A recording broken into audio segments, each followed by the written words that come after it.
Guys, welcome to another amazing TAS. This one came almost out of nowhere, but if you've been watching this channel for a while, you'll know all about Sorry, aka Ryan, who I'm joined here in the voice call. How are you doing today, Ryan? What's up? I'm doing good. And today we're going to be watching the first ever, what I would call optimized 120% TAS of Spyro the Dragon. If you don't know what a TAS is, it's basically a tool-assisted super play of the game. That means that Ryan here went through and re-recorded the inputs for each section. What is it, over 200,000 times across the course of this run? Is that right? Yeah, we're at 256K CFC it's loaded. So tell me a little bit about how long this task took you and what the whole process was like for you. So this task actually only took me 6 weeks to make, which is pretty crazy. The process was I optimized all the movement on keyboard, and then I edited the inputs from there to be like as optimal as possible.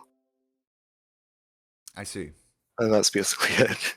So you made like all the inputs using a keyboard, you're saying? You weren't using a controller?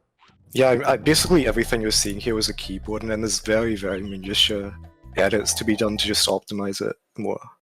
I see. And then, of course, so that trick right there, a recent find by Days, that one skips the Nestor cutscene, the only unskippable cutscene in the game. But by voiding out, Sorry is able to skip past that. And so now in Sunny Flight, I'm guessing we're going to see a lot of dive bombing in the movement here and just barely hitting the flames from like super far away. Are there any like little details about the flight levels that you wanted to touch on that might? Well, the Sunny Flight was a learning experience for me. I started actually trying to optimize them from Night Flight. So the Sunny Flight can be improved by a few frames, but taking straighter lines is more optimal than dive bombing. Yeah, it's a balancing act, right? Yeah, To where you're yeah. You're trying to optimize the speed from dive bombing, but also optimize the actual racing line of flying straight. So there is a balancing act there, whether you're playing RTA or TASing. But the route that you're taking here, I'm noticing, is the new and improved IL route found by Tuval back when there was a race for the IL record in this a little while back. So really cool that you were able to incorporate that in a full-time run. One notable thing about if you're doing ILs of flight levels, that's individual level speedruns, is that there's no fly-in animation. You start from the restart at the end of the level here. But in a full game, there's a whole fly-in animation which affects the actual cycles of the trains and stuff, making the actual strat that Ryan went for here that much more impressive.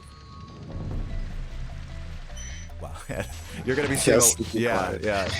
How hard was it? I noticed that, like you said in the description of your video, that there are some early game improvements to be made, like movement-wise. Like tell me a little bit about that.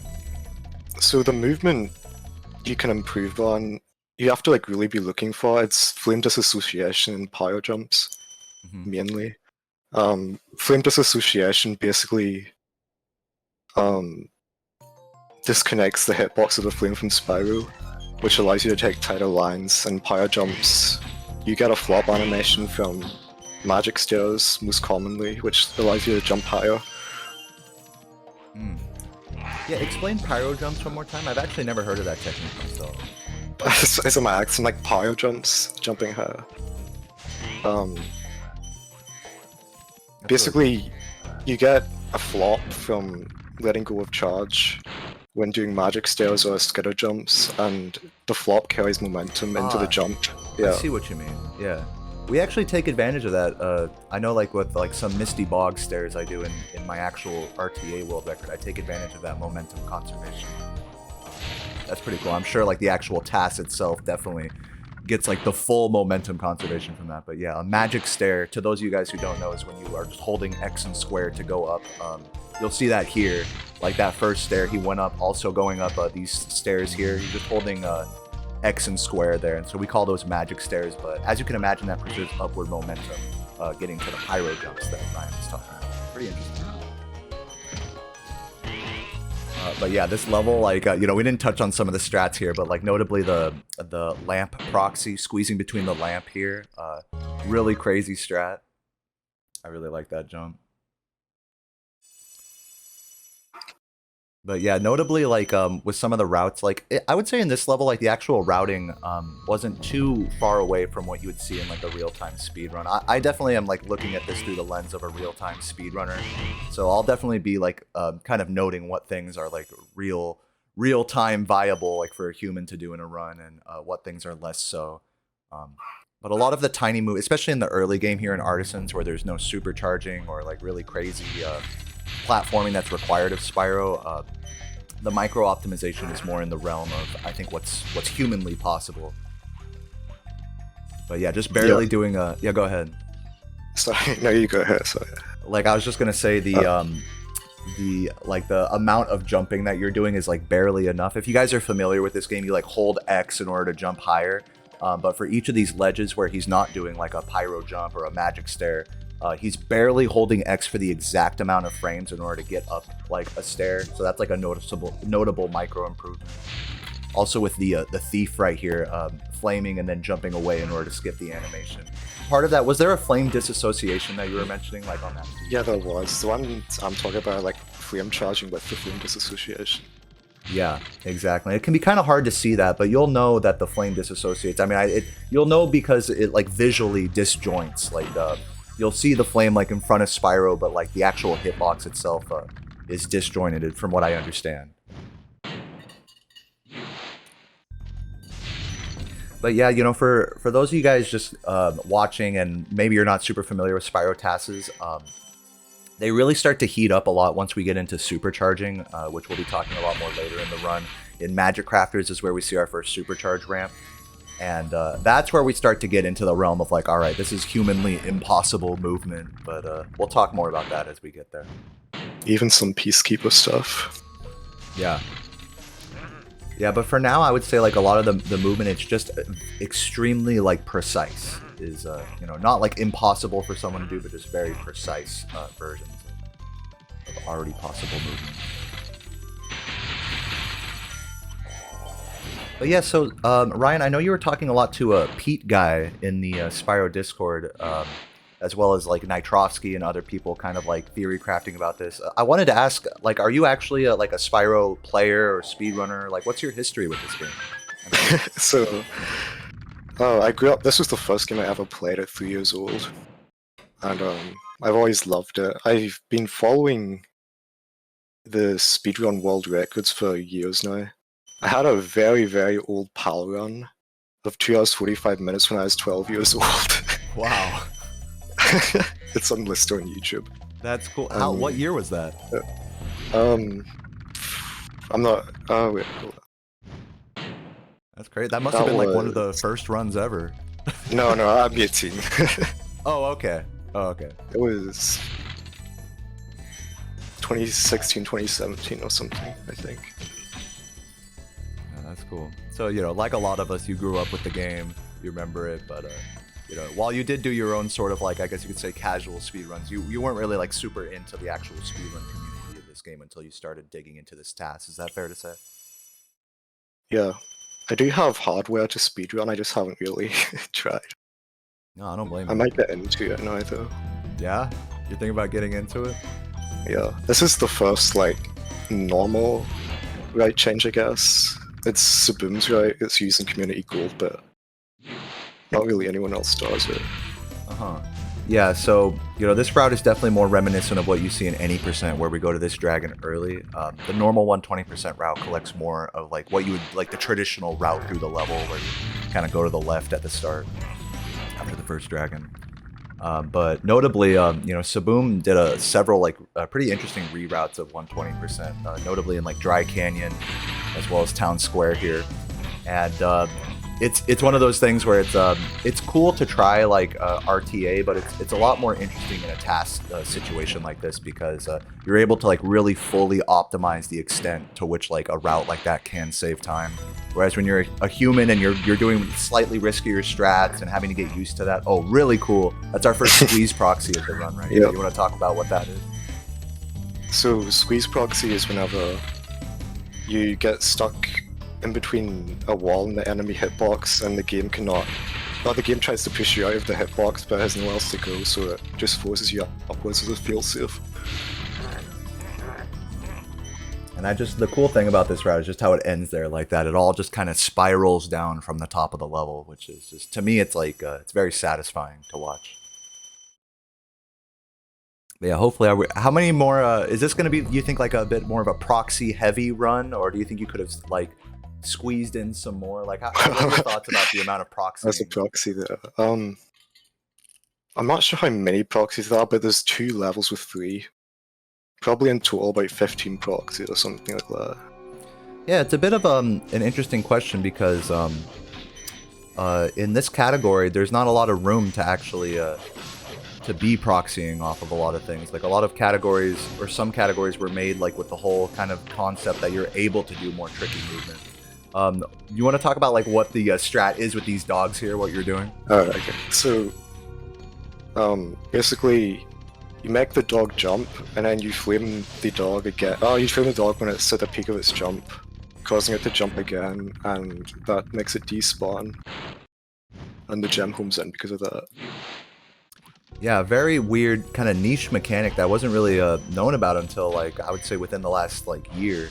I started doing this in runs. Now, I only do it on one dog in this level, where, again, you'll see that Ryan is flaming the dogs after they've already jumped in the air, so they sort of jump out of the range that they can exist within, especially as Spyro's running away. As the camera gets further away, the game does a fail-safe mechanic and just auto-kills the dog and gives it to you. So really cool, like, sort of exploitation of intended fail-safe mechanics, which is a lot of, I think, of, like, glitch, quote-unquote glitchy optimized movement of this game is taking advantage of those sorts of fail-safes built into the game. When we skipped the first dragon, for example, that was another fail-safe mechanic of the void out on the dragon. Very cool wall glide though, you don't see that. Yeah, I liked that. That was really cool. Yeah, getting over to Peacekeepers now. We don't have a timer up right now, but this Artisan's at 1031 with FDS. 1031 FPS adjusted? Wow. That's insane. Like the RTA record is like 1116 with Nestor skip.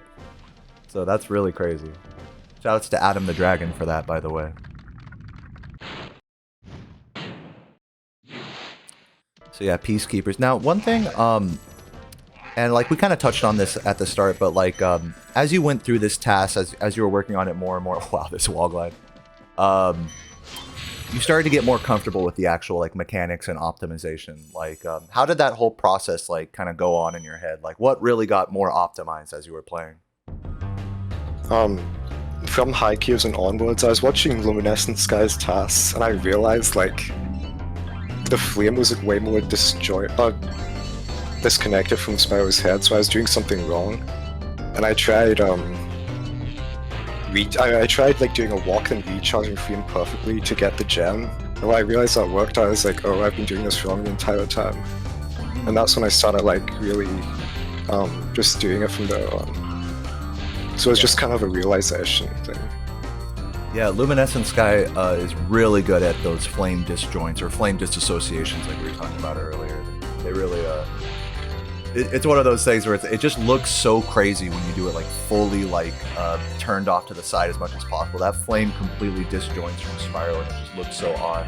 Now this route right here is the, I believe like a route made by Tuval back in the day, but this is another IL strat that you don't really see a lot in full game runs due to that fly-in animation. But actually, in Night Flight, the fly-in doesn't really matter as much because you're not dealing with like moving planes or trains or any of that. All of the objects are stationary, so you can kind of get away with strats like that more in a real-time run.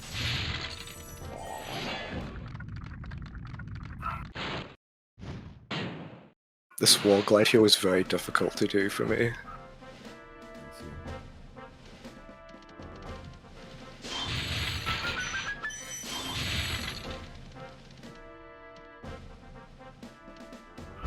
Oh, I did not know you could jump on that. That's so cool. I wonder if you can like fully stand on that, or if it's like the type of thing where you can only just get the charge jump off of it. I had to do a glide onto it or it wouldn't work. Yeah. I know in like Spyro 2 and 3 there's like certain slopes that you can charge jump off of, but not quite like stand on. But in this game, I don't think that's so much the case. I think anything that you can jump off of, you can stand on. I might be wrong about that. Here's an interesting reroute. Is this like the Saboom route that we were talking about earlier? Yeah, with some changes. Oh, love that. The triple spring boxes right there. It's impressively hard not to bonk on those. To like actually get the movement right to where you're able to descend out of the air while collecting the ascending gem out of the box. Really awkward thing to try. Nice. And more of those magic stairs, right? So satisfying to watch. Beautiful.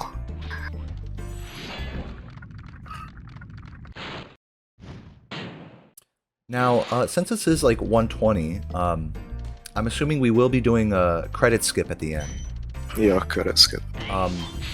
And so there's like kind of an interesting kind of thought process about having the optimal life count, or rather where to lose lives in this run in order to game over on credit skip, which is the optimal thing. One kind of notable thing was the dragon that you collect 2 dragons ago, Boris. There is actually a way to death abuse on him while collecting them. There's a couple dragons in this game where you can actually death abuse while collecting them, because Spyro like walks off like the ledge that he's on, and the game does another like void out failsafe thing. Were you familiar with that at all? Did you even know that that was like that existed? Not really. Yeah, no, I don't blame you. It's a very niche thing, and but it does get to like kind of the core of like, man, what's the most optimal way to death abuse for credit skip? Really cool routing right there. Yeah, this one doesn't do credit skip game over because most of the death abuses are on supercharged levels, which being just fully abuse. Yeah, that actually makes a lot of ways. sense. Yeah, so it would have taken more time to actually death abuse, even more than what we would do in a normal run. So it takes more time to... You would have to burn probably an extra 2 or 3 lives, which would not be worth the amount of time saved from getting a game over on credits. Yeah. That's interesting.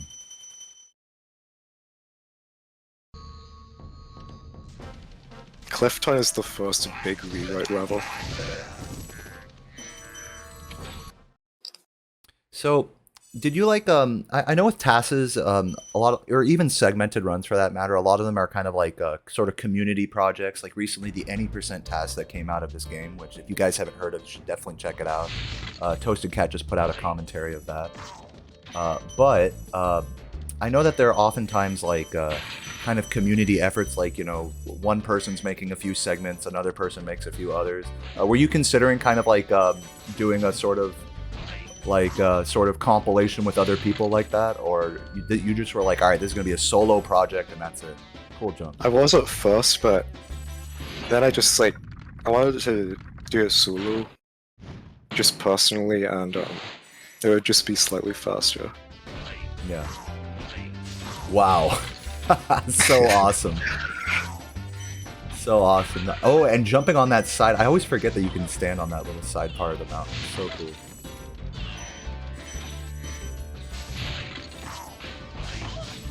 Use it. Oh man, so awesome.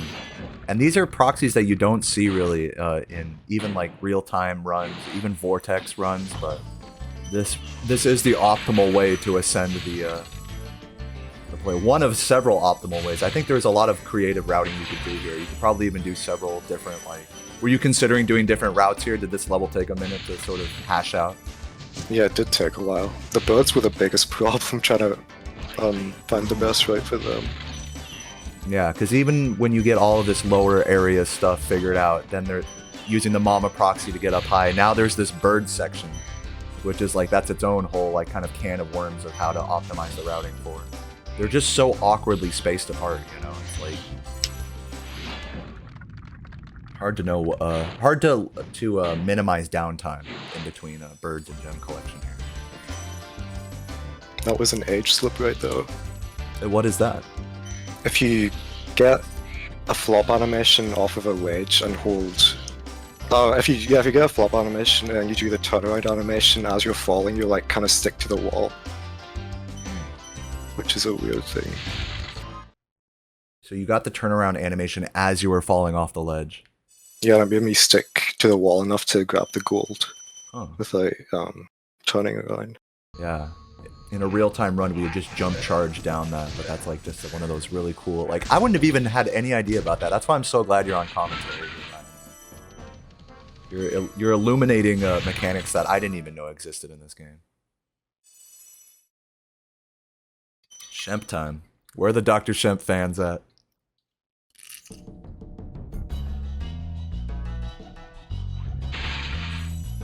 Wow. Very, very difficult wall glide. For doing like really precise wall glides like that, does it take you like, how long does it take just to get that one wall glide? No joke, that wall glide took me like 4 hours, I think. Wow. That is amazing.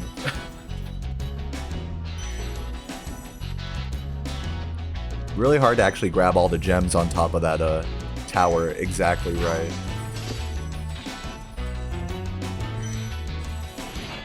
Yeah, there's a lot of like barely grabbed gems here. Definitely hard to stretch Sparks' movement or to know Sparks' movement well enough to make that happen. And then...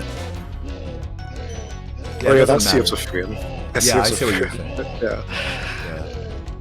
Yeah, because you hit Shemp earlier, you know, and then you have to wait for him to get to the next spot. So it makes sense to hit him earlier, but not at this moment. I found that quick kill, by the way. That's my one claim to fame in this game. Nice, I love that. I'm not sure if anyone noticed, but I killed this mama early by doing a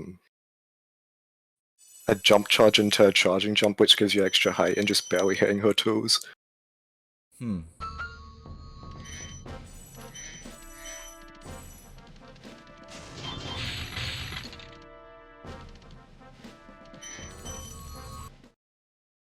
Alright, Ice Cavern.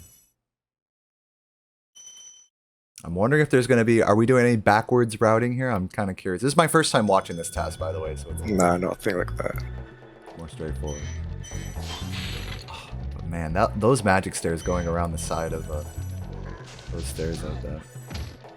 Just movement that is just so risky to do in a normal run that makes it extra satisfying to see in a task like this. The frame perfect. There's another one like that coming up right now. How do you cause that? It's just from a frame perfect dragon. Skipping the dragon frame perfectly does that. I see. I wonder because I've gotten that before, but it's so rare. It's the frame perfect. The sound test dragon. Wow, that was really cool. Right there, we're despawning the gems by making them fall off the edge, causing them to home in. Oh, I see. You actually, those gems fell off the edge. Wow. Yeah. Really nice little baby jump charge there to kind of reset the position.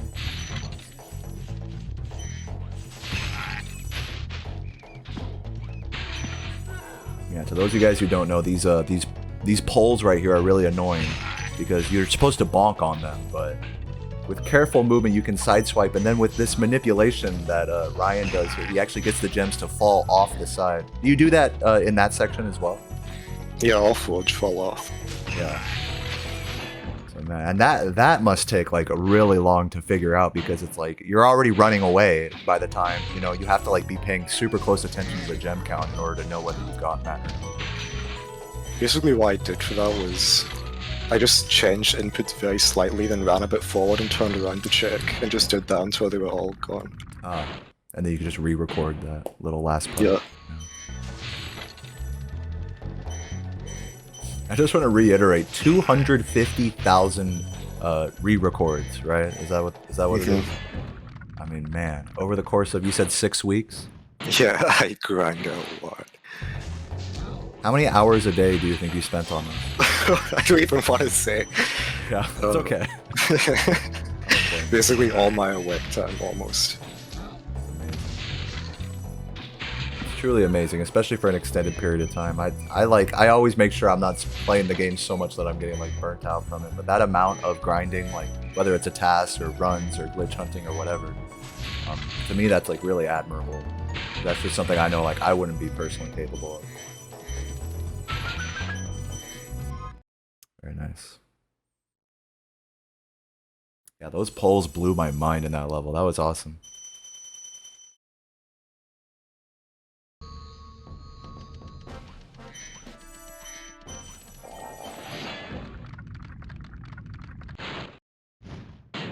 So since we have a moment, I think I'll mention real quick that there is another 120% TAS of this game.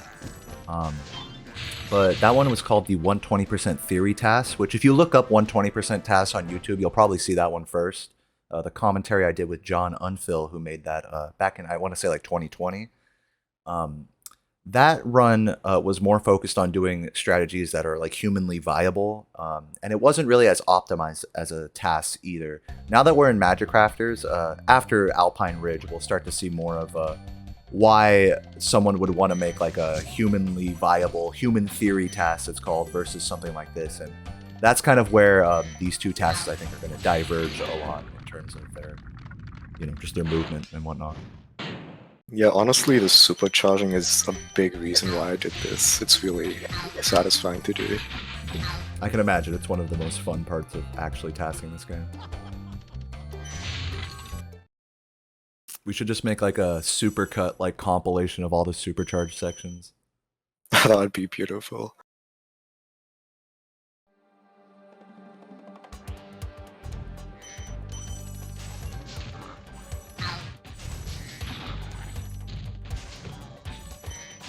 With some of these, with the metal enemies here, obviously you have to charge through metal enemies. You can't flame charge them like he's doing with, these other enemies here. So when he has to turn around on a metal enemy like the one at the very start of this level, that's another kind of like delicate mechanic, because if you let go of charge too quickly, the gem doesn't home it. So that's like one like little bit of kind of balancing act, I think, that you had to do in this run, is like how to optimize movement where you charge into something and then turn around. Yeah, basically just making the enemy drop all my speed so I can pivot, which is faster than jump turning around. Making this cycle by less than a frame here. Wow. It almost looks like you went through the wall. But I don't think Pretty you did. sure I did. You did? It could be one of those, yeah. It could be like Just one of those moving up. artifacts of PlayStation where it looks like you're in the wall. But that's either way, that's it.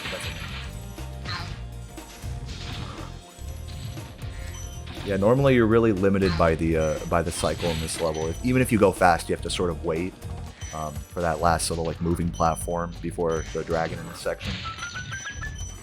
You managed to eke it out, like just to barely get like the, I guess you'd say, the super cycle here.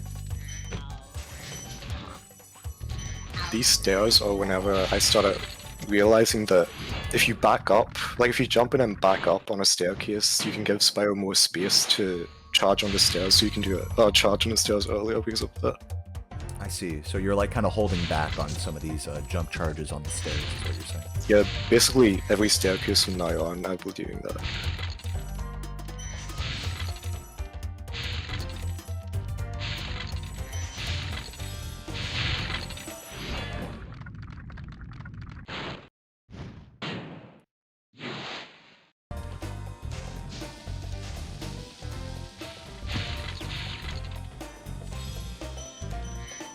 All very standard movement here at the end. Now we Okay. get into the good stuff though. Yeah, now it gets crazy. If you guys thought, okay, interesting task, whatever, up to this point, now it gets crazy. Yeah, let's not spoil the surprise. Let's see what it is.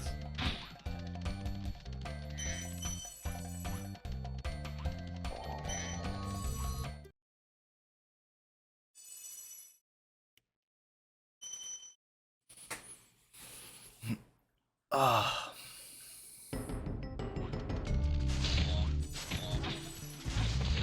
Man. And you can see when the flame disjoints here. That's what we're talking about. Like, that's just that frame perfect movement out of the flame charge. So cool. Those enemies are such a doozy as well. Their hitboxes are massive.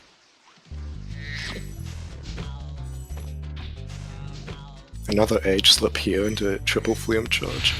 Ah, okay, cool. I'm glad you're pointing those out. I wouldn't have I wouldn't be, it's hard to see those. Like, really, it happens so quickly, you know.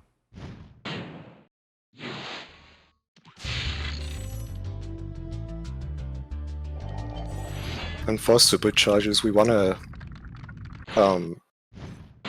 get as much speed as possible, even if it loses time because of how long they last. It eventually outweighs. So we're going way up to the top here.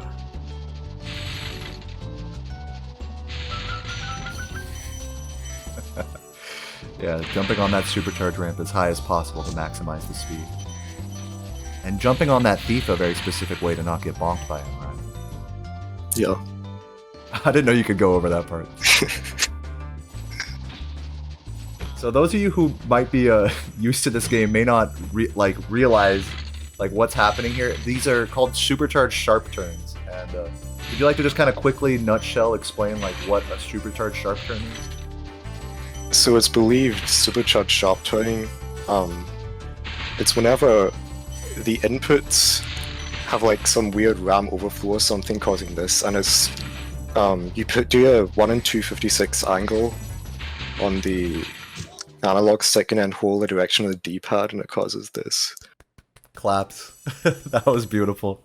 That was awesome. But yeah, definitely that is like the one example of a mechanic in this game that a human just cannot viably do.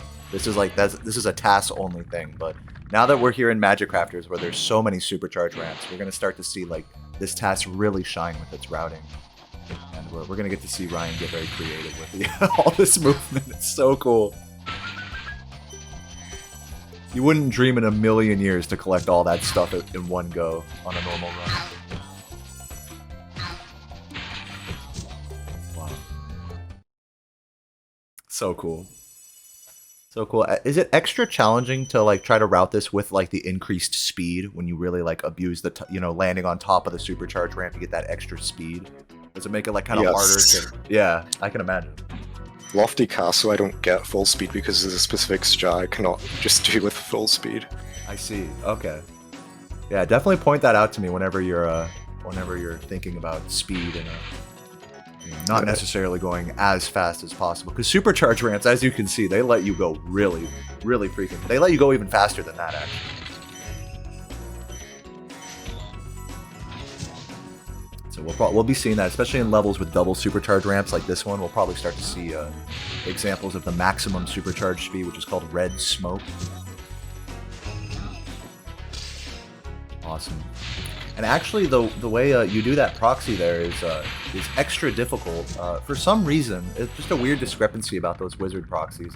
It's harder to do the proxy on that wizard than it is the one to the left. You sort of wait for the other one to come around in a run. It's not really known why that is. Awesome. Jumping against the wall there. Yeah. Yeah, go ahead. That was harder than I expected. That wizard proxy makes more sense now.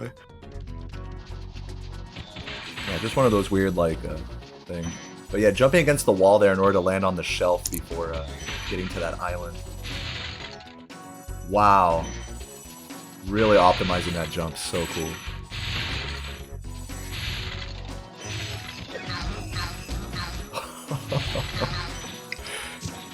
It's just so satisfying.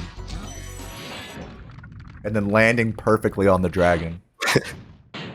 Oh, by the way. Okay. Oh, sorry. Yeah, well, I was gonna say, a lot of you guys may not know, you have to touch the dragons to save the most time in a very specific spot. So we did one final sharp turn at the end to hit the dragon in the exact right spot.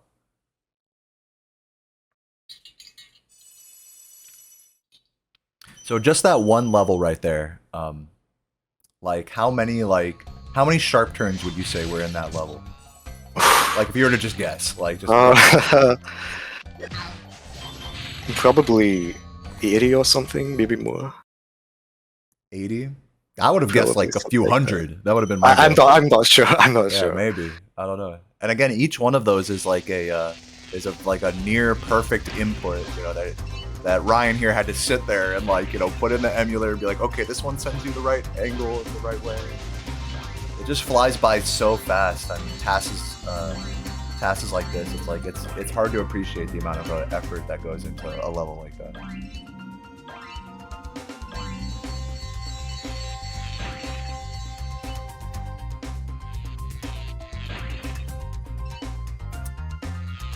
Yeah, while we're chilling here in the flight level, I just want to say, if you're watching on YouTube right now, thank you so much for tuning in. Letter T in the comments for TAS. This is truly like a one-of-a-kind TAS here in this game, and it's really cool to see TASs in both the main categories now after so many years. We've had either no TASs or very suboptimal TASs of both any percent and 120%. So it's nice that in this short span of time we've gotten to see kind of the true limit of this game, in a sense. But it brings a kind of an interesting question is, and I would like to ask you this, is how optimized do you feel this TAS is? With the current right and no new strats, I feel like the limit for this is a 3x, 108 3x probably. Mm-hmm. So just a few seconds off the limit. But like you said, there could be different routing that would Yeah. possibly allow for faster time. Right here, we're basically just racing to get the even faster cycle people go for on 120. Yeah, I love how you jumped off that last wizard right there. Oh, nice. I like that flame charge. You could probably do that flame charge. That's what's so cool about being like a, an actual runner and watching something like this, is that even though there's so many like, unrealistic, crazy, movement examples, there's gonna be like one or two things that stick out to you that are like, oh, maybe I should try that. And that's how games like this get pushed. And I think that's part of why we get so excited about tasks like this. Runners like myself, it's like a symbiotic process where runners are like looking at this to try to see what's possible, I guess. Yeah, it's like triple fast cycle. Yeah. No, I think that is the same cycle as what we would normally get in a run, right? Or was it like one? It's one ahead. One ahead? Yeah. That's so crazy. Because the one we get in a run is like you barely get it if you're perfect. That's so crazy. All right, entry Beastmakers. What was the split for the Honestly, I'm not sure. You know the. I only know Artisans and Dreamweavers. Oh, okay. So this isn't being played back on a console, right? You just adjusted the time. No. I see. I have the frame count every load.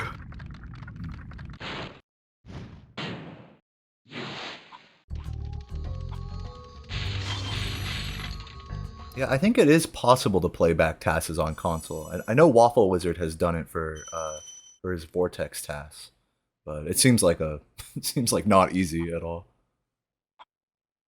To those who don't know, this is made in an emulator. Were you using BizHawk, I'm assuming? Yeah, BizHawk. Yeah. There's another emulator I think called like TAS Studio or something people use. That's a part of BizHawk. Oh, I see.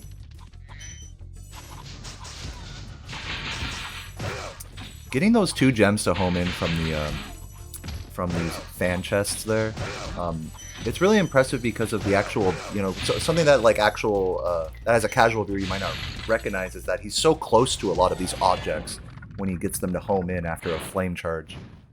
Normally we're very specific about like the distance we are from like a box or an enemy flame charge. But in a TAS setting, like you're able to get even closer and kind of like just abuse that timing and spacing. Right here, we're 2 cycles ahead of God Cycle. Wow. God Cycle being the ideal cycle to get. Yeah, you could just stand there. There's a few spots like that. There's another one on. Yep. It's so cool. And you can do that. That's not even like a trick or anything. That's just they just didn't code the damage in those polygons, basically. Wow. There's another one on that. Not electric one. I didn't even Just know. on the very edge. Right. It was only possible to get with the magics there, I'm sure. Wow. Wow. This routing. So, go ahead. Right there, the cycles are so bad in TAS that it's faster to go down there first and chicken proxy up to just skip them. Yeah, otherwise you would have had to wait for the floor cycles. That's so crazy. Yeah, specifically that one, right? Yeah, both of them, you have to wait multiple seconds. Mm-hmm. Even when we get God Cycle in real runs, we have to wait there. So cool.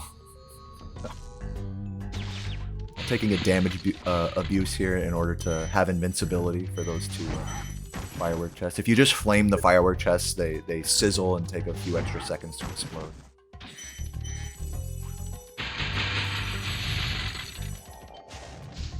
Oh, opting to get this early. Wow, that roll was so cool. Now, routing-wise, you know, and pardon me for being pedantic since it's a task, but routing-wise, it would make more sense to grab those after the level, right? Yeah, I did see that after I finished the task, and I just didn't do it at the time because it just felt really awkward to get them after, so I just did it then. I mean, that's why I do it like that as well. I totally get it. Yeah, to get them after the level optimally, you have to do it after the dragon. You don't have to, but like to do it optimally, you'd have to do it after the dragon. And it's just the weirdest camera angle. Like you're just not looking. It's like a PS1 camera moment. See these cycles here. Wow. Did you come up with that flop in that spot right there? Yeah. That's so cool. Normally we flop deeper into the hallway there. And then frame perfectly pausing to exit the level without watching the fly out animation. There's actually two ways to skip the fly up and out animation. And I didn't even know this for a long time. Normally in runs you'll see us crash into a wall to cancel that animation at the end of a flight level. But you can also pause frame perfectly to do the same thing.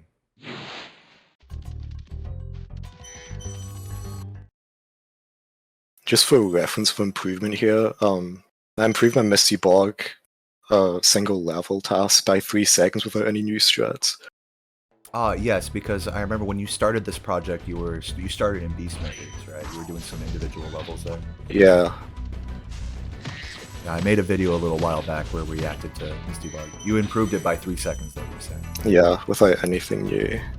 Jumping to this area the way you do there really influences the frogs and gives you like a sort of cycle here with these frogs that I was not able to recreate just in real time. So really crazy how that is. The way you approach that section has huge implications on where the frogs end up going. I'm pretty sure the thing to do with task speed also, just going so fast that they'll... Yeah, speed as well influences you. Wow. And that frame perfect, right, to do that? Yeah, getting eaten and framing the flame you get eaten causes it to just do that. It like forces a turnaround, doesn't it? Yeah, you turn around the direction it's facing, basically. Yeah, very interesting. There are not a lot of examples of like enemies or mechanics that force a turnaround without like an animation of some sort.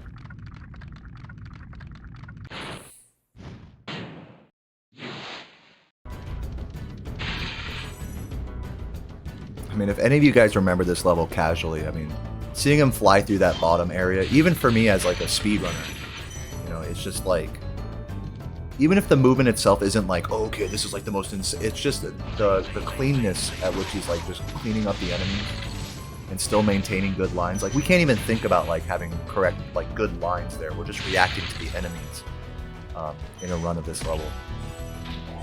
So to really see like the actual racing line optimization through these enemies is it kind of sheds new light on the speed run of it.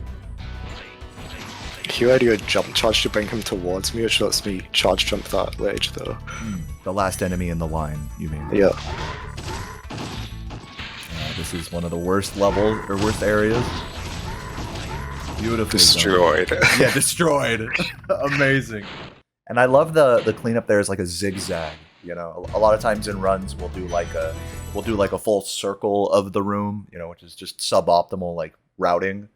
But to zigzag like that and do like triple kills and stuff like that, it's just like, yes, chef's kiss to that Guanton.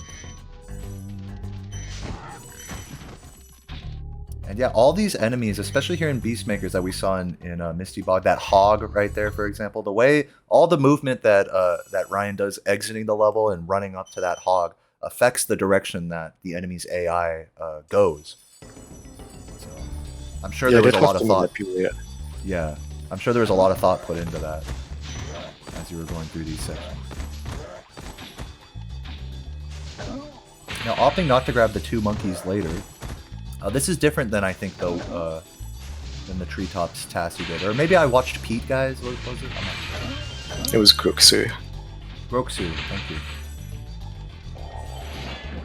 Cool that both of you guys had such a kind of like wildly different routes and approaches to this level.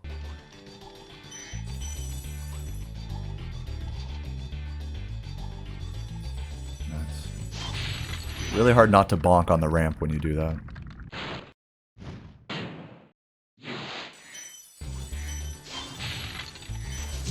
So this supercharge reaches the maximum amount of speed the developers intended. It's a tiny bit faster than Red Supercharge. Oh, And really? you'll see if it's the same color, but it's a tiny bit faster, yeah. Oh, wow. You'll see it in a second. Just for a short second. Right now we're orange. Here's red. Oh. Yeah, that was so hard to do. That cleanup there. Wow. Wow. Now, I mean, that is just creative routing right there. I would have never guessed, not in a million years, that you would have been able to do something like that.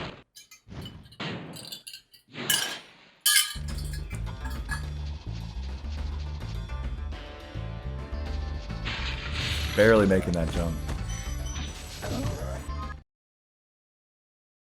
That's awesome. So that's so cool. So there actually is like there's different amounts of speed that red smoke can have. Yeah, barely. It's barely over there. And yeah, I just want to reiterate, like we watched a different Treetops 100% TAS, as you mentioned, by Groksu, and the route was completely different there. So it's really cool to see different TASers sorts of like ideas routing wise with supercharged sharp turning. That's called bowling. Yeah, bowling. Yeah. Yeah. Yeah, and there's a few different versions of bowling here, as a lot of you guys know. Those spinning, roly-poly monkeys. There's a few of them in this level, so we might see another example of a squeeze or that bowling flop that we saw.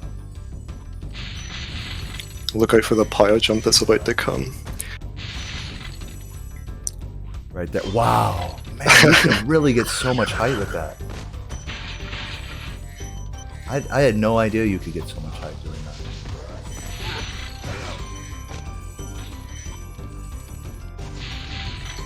That had to easily have been like 1.5 times, almost twice the height of a normal full hard.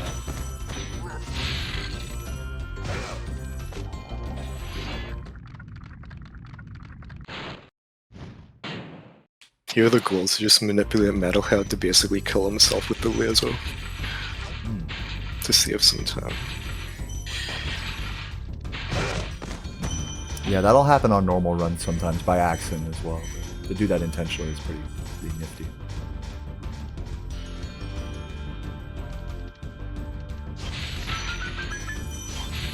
Yeah, all of Metalhead's attacks here, he can hit his own pylons while they're either green or red and destroy them.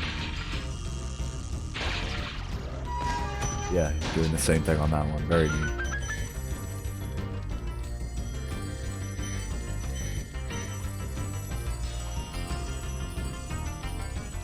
What are we watching? If you're just joining us here, we are watching the Spyro 120% TAS, recently just made here by Ryan, who's in the voice call with me.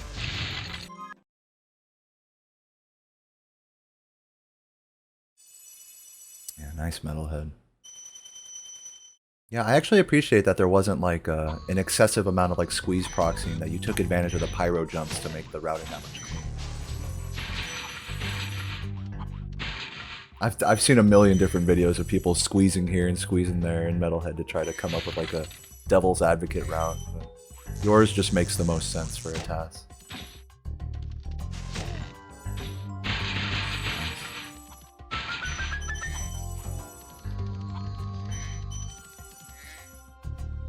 And of course, jump charging into that last gem.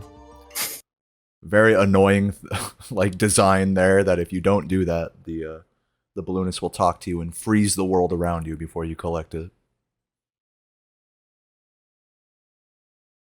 Probably the most interesting world in the TAS. So much movement to abuse. Mm-hmm.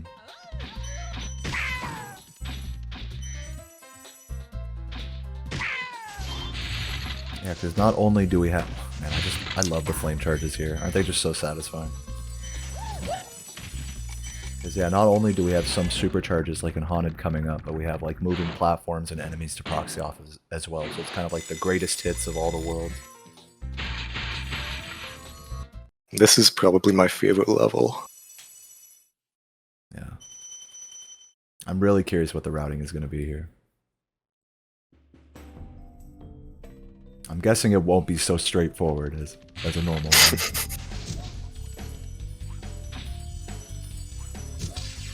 Wow, crazy way you did that.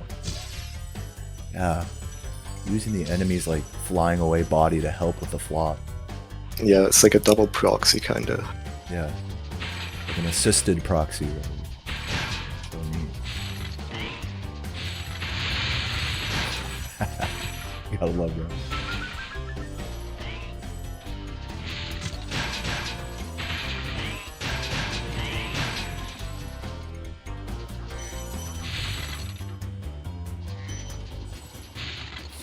This single island was probably the hardest cleanup in the entire TAS. Yeah, even with the shark turns, I was like, I'm surprised to see that you were able to clean up that island.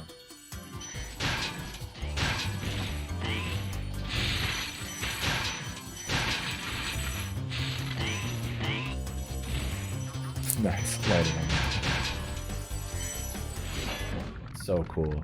That's awesome. And you know, doing the level backwards, I guess, like that, coming back to the start, it introduces some challenge. Did you see any examples of like that one enemy in the fairy room? Oh, hold on, gotta shout this out. Going over the wall, the 1 in a million proxy there. How long did that proxy take you, just like attempts wise? Actually, not that long. It's way easier if you roll into it. Yeah, that's what I've heard actually. Every flame charge here is so nice. I love it. Yeah, they're just like perfectly optimal. Those enemies are so annoying to flame charge too, like in a normal run. In my runs, like I'd be taking steps to make those flame charges be more consistent at the cost of time loss, or like slight time loss in the movement, jump charging them and whatnot. But here there is no, you know, no hesitancy whatsoever. I think this level's 50 seconds ahead of the gold. Community best gold. Almost a minute faster than the community goal. So awesome. I was gonna ask before that proxy, did you see the green enemy in Haunted Towers fall through the floor when you were doing this? No, I've heard of it, but we go to him early enough that it doesn't happen. Oh. When I was messing around though, I did see him fall through, just when I was walking around and the gem was still there. Yeah. Interesting.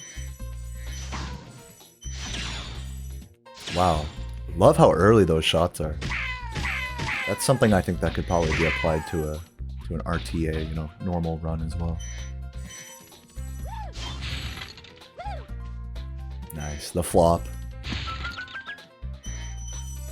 Yeah, the annoying thing with the cannons is that they the camera like auto locks onto the cannon, so like Spyro's camera I should say, so you know, to optimize a cannon, you want to like you know, be shooting it before the camera like is moving, because it just takes control away from you for like that second and a half or so. So it's just a weird thing to optimize the cannons.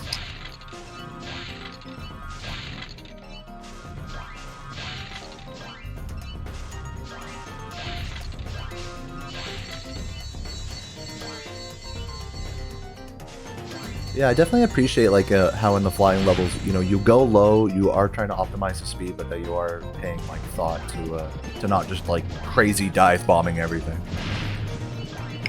Really nice route there as well to grab the train after like that.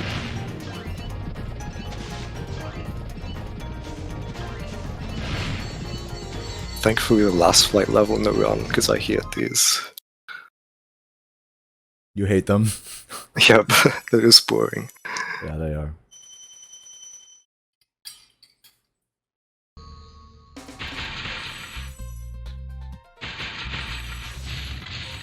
Wow. I thought you were falling in the void for sure there.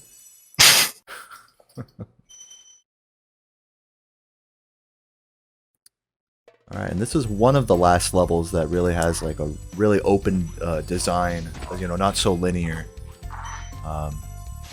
Especially with supercharge, so curious to see how your routing looks here. Small pile jump onto that guy that we just killed a few seconds ago.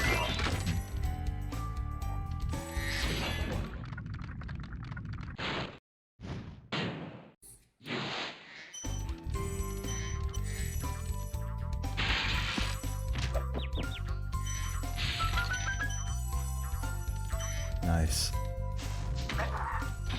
Yeah, this is where it's starting to diverge from the normal route here. Very interesting double spring chest here. Yeah. Yeah, I would have thought for sure the other one would have gotten hit with the first swing. Also interesting that you grabbed those boxes early. Oh, because you don't need the key. Yeah, okay. Here we do a jump and the ledge slightly bounces us upwards to barely make it on though. This is the section I couldn't do with really high speed. These specific greens here. I see. Yeah, I gotta say, I don't blame you. You're forgiven, Ryan. Thank you.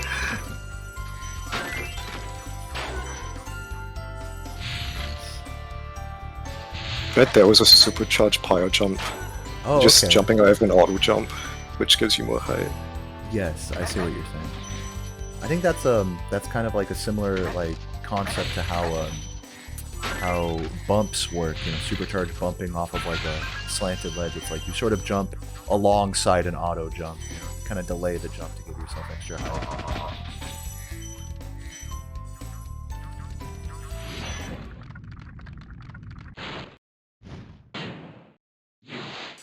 Forgot to say this, but shout out to the red spring chest. Oh, of course. Hey, where are the Red Spring Chest fans in the comments? If you like the Red Spring Chest, you know, let me know down below.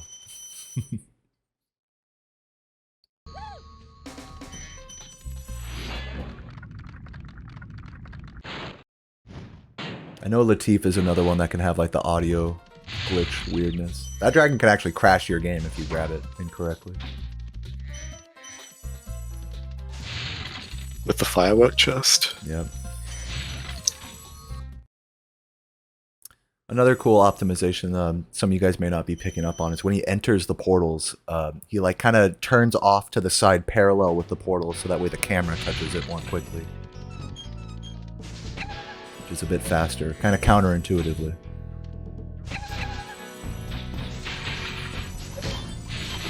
Love how early these flames are coming out.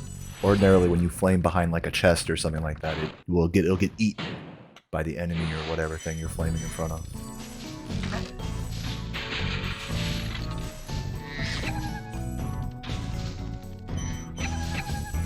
Beautiful jump charging there to turn around as well. Wow. The grind. So oh, wow. here, yeah, we're doing this to reset the cycles. Okay. And it actually saves a frame to do that respawn because the dragon just puts you in the staircase, so it's just... Correct. Yeah. So you'd have had to jump anyways and then wait for an additional couple seconds, so... Yeah. It was like slightly faster to do it this way.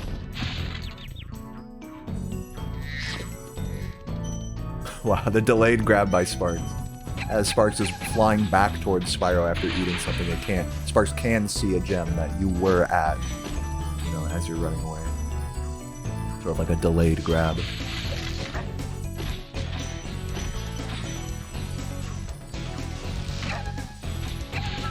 Nibbling the dog swung into us here. I mean, I can really see at this point in the task, like, how far just, like, in the time you spent, you know, from Artisans and Peacekeepers to now, the optimization of your movement has just improved greatly.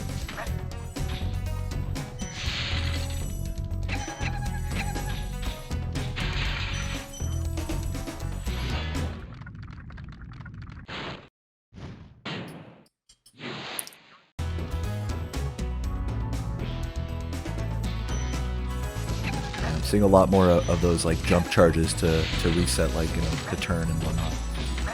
And those early flames just so satisfying.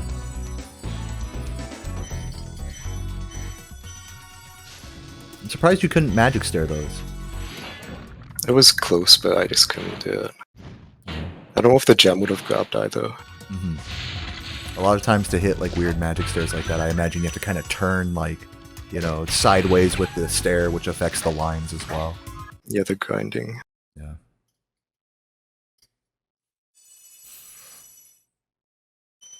We got a question in the chat. How different has this been from my world record? Very different. But you know, not like as crazy different as you might think. I think a lot of the same like core concepts that I try to apply in runs, like with grabbing gems using flames, flame charging we call that, like jump charging to turn more effectively. Generally optimal routing, especially in the more linear levels, like levels that don't have supercharged ramps or have a more linear design, are going to more closely resemble my world record. More open-ended levels like Jock, you could go, you know, I'm sure he's going to do something that doesn't, like, this is crazy, you know, awesome flaw. And when we come back to that area, I'm assuming we're not going to put the platform down.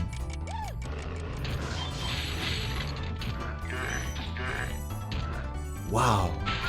Was that like a pyro jump? Did the enemy assist with that? No, it was just normal jump. Wow, I didn't even know if such a thing was possible. Now this is yeah. Skipping, running with Jock. And now you can just flame him at the start. Grab the last of these gems here. Does anyone even know why that works? No, we don't. I mean, Wow. I think it's just that you flame him, like, he's tangible before the fight starts. Like, you know, like during these boss fights, like, they have tangibility and intangibility, like when they start their little running away thing. So you're just getting to him before his intangibility begins.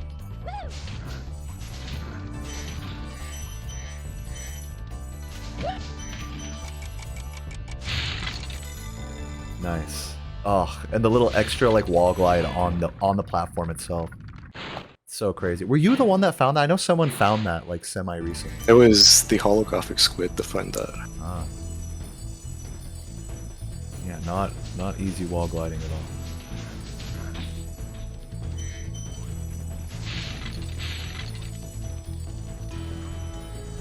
Here we do an edge slip into the reds to grab them easier. Yeah. Then charge jump wall glide. Now, did you do that turnaround animation thing to kind of hug the fall down a little bit more? Yeah. So as you're going off the ledges, you're holding down to just begin that animation. Really interesting. Onto the final world already. Yeah, this TAS has been quite a watch so far. I mean, this game, I think as a TAS, as a real-time speedrun, it only gets more interesting, like the deeper you get into it. And that Dreamweavers was definitely something. I mean, you'd think of a TAS as like, okay, this is perfectly optimal, but I mean, I just want to reiterate, like, I could see that there's like been improvement just in the hours and hours you've spent, you know, getting to Dreamweavers. You know, there's an improvement in the actual optimization up to this point. Yeah, I do understand the game really well now. What were you gonna say? Yeah, no, that's all I'm saying is that, like, yeah, I can tell you have a much stronger grip of this game now than when you did at like the very start, which it was already like amazing at the start, you know. But yeah, even as a TAS, I think with any 3D platformer, there's still a lot of creative freedom. It's not like an objective, most optimal thing, and that's it. Like, someone else could come along and, as we were kind of touching on earlier, you know, potentially improve this with different routing or mechanics or strats or whatever. It doesn't have to be like a new trick is found, just a new set of eyes on the situation. Yeah, this game needs more TAS as it barely has a community. That's true.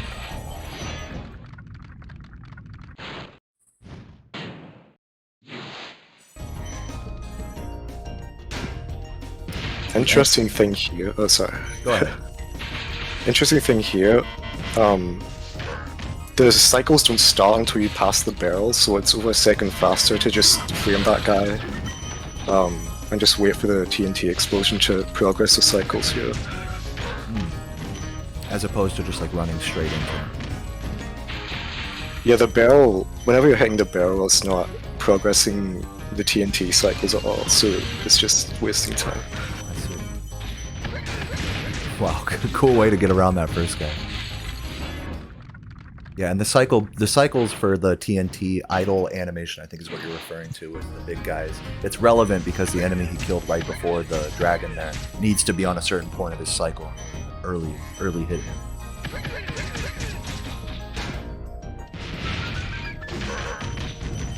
Nice flame disassociation there as well.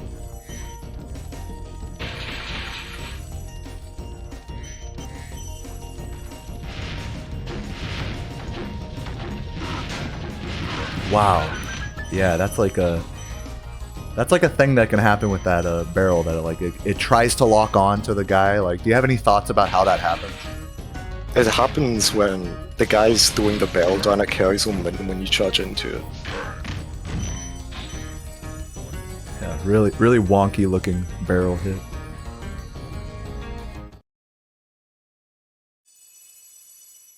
Yeah, that was a very beautiful cove.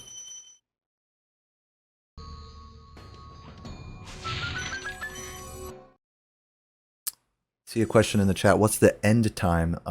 It is a high 108 adjusted for fast disk speed. We're watching it back on an emulator right now, so the time is a bit different of what we're watching now with load times. But if it were played back on a PS2 with fast disk speed, the optimal console, it would be a high 108. Which again, I mentioned this before we started recording, but I thought that a TAS of this category would be like in the 110s. I didn't think it was going to go sub 110, so it's just, I don't know, it's really impressive to me. I honestly didn't think I was going to get sub 110 either until after Dreamweavers. I saved, I think, over 3 minutes in Dreamweavers alone. Also, that area there, you could not get those boxes without stopping flame charge. I mean, supercharge. Yeah, that's an interesting thought. I wonder if if that type of routing right there would be doable in a real run, or ideal in a real run. I definitely think this level has room for more route improving than the actual normal route. Not that any of that would be possible. With like little things, you know, like I was mentioning earlier, like little things that you pick up on this are definitely applicable to real-time speedruns. I wanted to mention too that Dreamweavers was barely sub 1 hour, which I think is pretty crazy. Wow, the end time Dreamweaver is sub 1, and that's adjusted for fast disk speed, right? Yeah, sub 1 hour. My world record gets, I think, like a 110 flat or something like that, which is like insane. Anything like 112 or below is like really good. But yeah, sub 1 hour Dreamweavers. Crazy.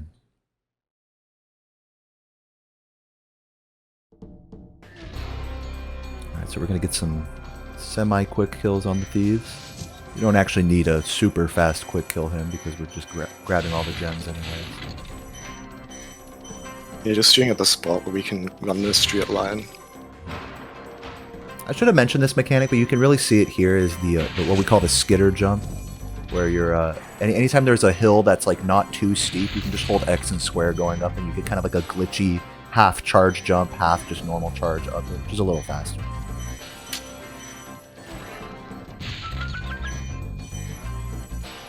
Grabbing that. That is technically optimal, right? Even in a real-time run, it technically does save a second to crash into that, though of course, even myself and other runners were too scared to crash into that firework chest because we want to have as many sparks health as possible for the trick that's going to happen here at the end called credit skip, which requires a damage abuse, as far as I know. Yeah, you get crushed by the hammer. Yeah, even in the TAS, you still take the damage abuse. That push right there, he doesn't have any control over Spyro when Nasty's running in there, so the amount that Nasty pushes you in is just kind of like, you have to like set it up right. Beautiful. Now here's the skip. Into the lava, right? Yeah, that was really difficult. Wow, to get the exact trajectory to go just beyond the ledge and hit the lava to skip the credits. That's cool. I've never seen it like that before. I've seen the one where they flame and get that proxy but go out of bounds. But not the one where you go in the lava. That's creative, even on credit skip. Did you like come up with that yourself, the lava strat there? Yeah, I got a backwards proxy and I was like, I wonder how much I can abuse this. How much of this TAS did you like kind of borrow from other players, like, you know, borrow from like maybe Nitroski's like, you know, little any percent, you know, TAS or Groksu or Pete or any of that? It's hard to say, but I got inspiration from a lot of rides, mostly supercharged rides. Yeah. Just the TAS's Peter's mutant stuff like that. Yeah, you guys don't know, but too. yeah, you guys don't know, but Pete and Ryan, as well as a couple other people, have been very active in the Spyro speedrunning Discord, talking about TASing and all of this. It's cool to see like a culmination of that effort result in this.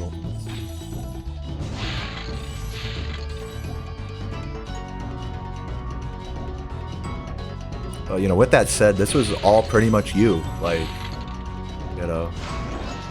wow, the quick kill on that. Really hard to do. Another pyro jump there, right? Yeah, all of them.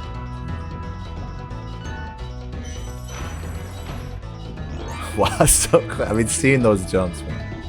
Just seeing Spyro being able to jump higher than normal with his full hop is just so oddly satisfying to me. Keeping it low here. Similar concept to the flight levels, where the closer we go to the height cap, the slower Spyro will go. Nice little spin. Thank you. Always respect a good spinner. Yeah, we're coming up here on the end. Ryan, did you have any sort of last thoughts you wanted to share about this, or anything that you wanted to share before the end?